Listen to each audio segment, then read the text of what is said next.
Assalamualaikum warahmatullahi wabarakatuh.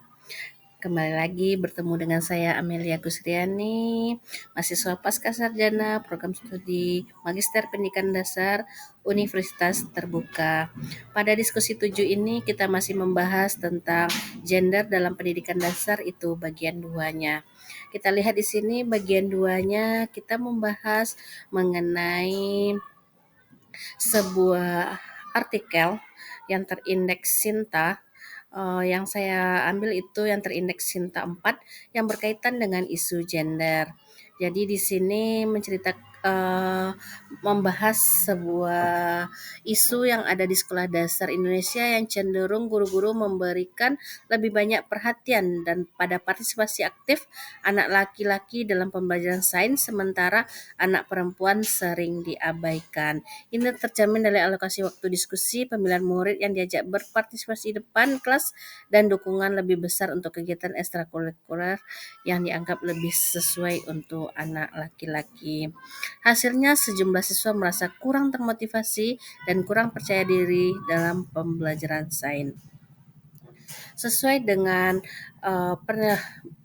ilustrasi ini, saya mengambil itu artikel Sinta 4 dengan judul Studi Literatur Pengaruh Perbedaan Gender Terhadap Hasil Belajar Siswa Sekolah Dasar, itu Jurnal Ilmiah Pendidikan Dasar tahun 2024. Di dalam pendahuluannya, artikel ini membahas tentang adanya kesetaraan dalam akses pembelajaran.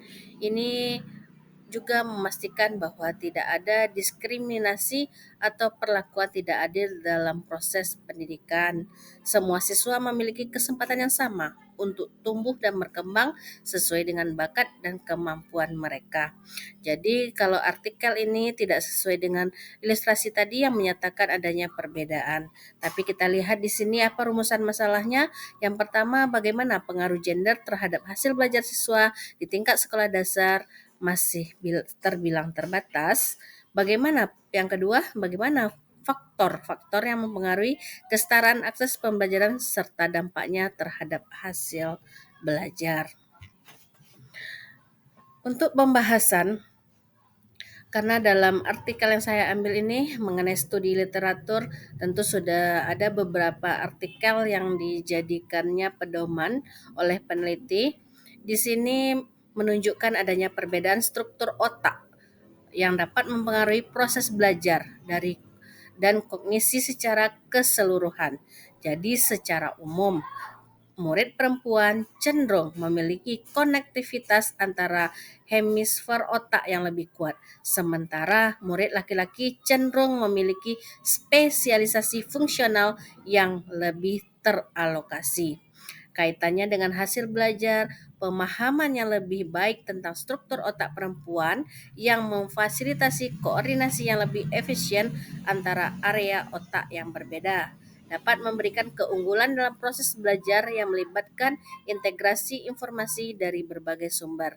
Oleh karena itu, hasil belajar cenderung lebih dipahami oleh perempuan, mungkin disebabkan oleh perbedaan struktur otak yang mendukung kemampuan kognitif tertentu seperti multitasking dan komunikasi verbal yang dapat memberikan keunggulan dalam pembelajaran. Jadi berbeda ya, kalau dalam ilustrasi tadi lebih cenderung untuk laki-laki, tapi di sini karena struktur otak ini lebih cenderung perempuan yang lebih memahami.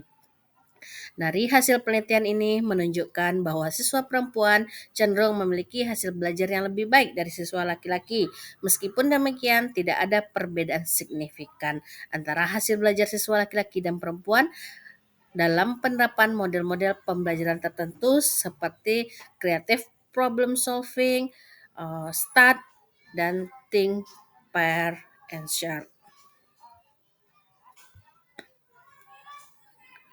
Jadi di sini pada pembahasan ini artikel dalam proses pembelajaran agar tidak adanya perbedaan antara laki-laki dan perempuan, maka kita sebagai guru dapat menciptakan menerapkan model-model pembelajaran yang dapat dijadikan model pembelajaran yang adanya kesetaraan gender dalam proses pembelajaran itu.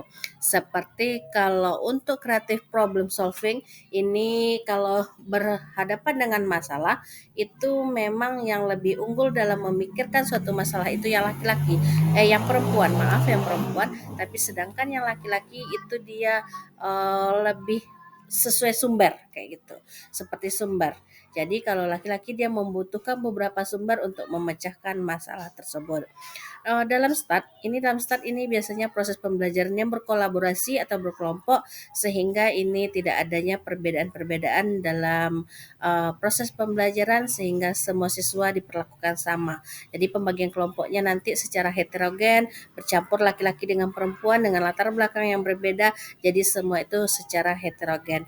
Dan pair and star ini juga ini secara berpasangan, tentu siswa-siswa ini nanti akan ada pasangannya, ada yang laki-laki dengan perempuan. Kalau jumlahnya tidak sama, tentu nanti ada laki-laki sama laki-laki, laki-laki dengan laki-laki atau perempuan dengan perempuan itu ada juga kemungkinannya.